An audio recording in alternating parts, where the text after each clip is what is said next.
সম্মানিত ভিউয়ার্স, আসসালামু আলাইকুম ওয়া রাহমাতুল্লাহি ওয়া বারাকাতুহু। আশা করি সবাই আল্লাহর অশেষ রহমতে ভালো আছেন, সুস্থ আছেন। এই চ্যানেলে আর একটি নতুন গুরুত্বপূর্ণ ভিডিওতে আপনাদের সবাইকে স্বাগতম। আজকে আলোচনা করব শিক্ষক নিবন্ধনের তৃতীয় ধাপের মৌখিক পরীক্ষার শিডিউল ও রোল প্রকাশ। বিস্তারিত থাকছে ভিডিওতে।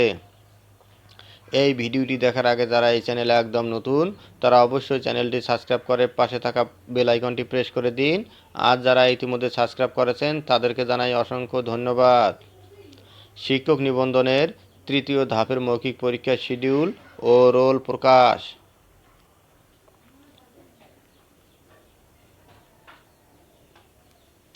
18তম শিক্ষক নিবন্ধন তৃতীয় ধাপের মৌখিক পরীক্ষার শিডিউল প্রকাশ করেছে বেসরকারি শিক্ষক নিবন্ধন ও প্রত্যয়ন কর্তৃপক্ষ এনটিআরসিএ। আগামী 5 ডিসেম্বর থেকে শুরু হচ্ছে এই পরীক্ষা। একই সঙ্গে তৃতীয় ধাপে 5 ডিসেম্বর থেকে 2 জানুয়ারি পর্যন্ত ভাইভা প্রার্থীদের রোল নম্বর ও বোর্ড বিন্যাস প্রকাশ করা হয়েছে। প্রতিদিন সকাল 9:30 থেকে প্রথম শিফটে ও বেলা 11:30 থেকে দ্বিতীয় শিফটে ভাইভা অনুষ্ঠিত হবে। লিখিত পরীক্ষায় উত্তীর্ণ মোট 83,865 জন প্রার্থীর ভাইভা নেওয়া হবে।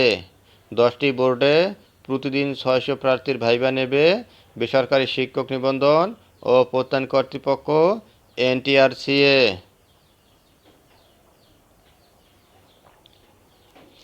এনটিআরসিএ জানায়, মৌখিক পরীক্ষায় অংশ নিতে প্রার্থীদের প্রয়োজনীয় কিছু কাগজপত্র সঙ্গে আনতে হবে।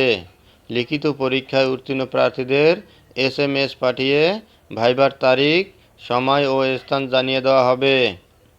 ওই তারিখ অনুযায়ী ভাইভা দিতে আসতে হবে প্রার্থীদের।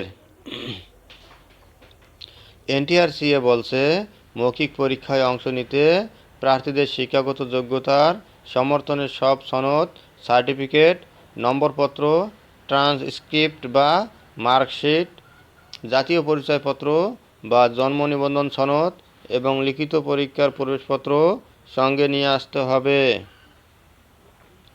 এই কাগজপত্রগুলোর মূল কপি ও এক সেট ফটোকপি সঙ্গে নিয়ে এনটিআরসিএ কার্যালয়ে আসতে হবে প্রার্থীদের। SMS অনুযায়ী প্রার্থীদের যথাসময়ে ভাইভার জন্য উপস্থিত থাকার অনুরোধ জানিয়েছে এনটিআরসিএ।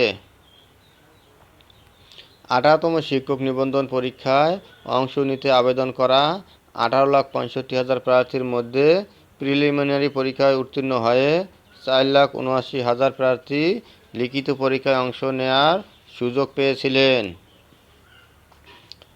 তাদের মধ্য থেকে 3,48,000 প্রার্থী লিখিত পরীক্ষায় অংশ নেন। উত্তীর্ণ হয়েছেন 83,865 জন। 2,64,000-এর বেশি প্রার্থী লিখিত পরীক্ষার গণ্ডি পার হতে পারেননি। ধন্যবাদ জানিয়ে বিদায় নেওয়ার আগে আবারও অনুরোধ জানাই, যদি ভিডিওটি ভালো লাগে এবং সর্বশেষ এনটিআরসি-এর আপডেট নিউজ পেতে চান তাহলে অবশ্যই চ্যানেলটি সাবস্ক্রাইব করুন। ধন্যবাদ সবাইকে।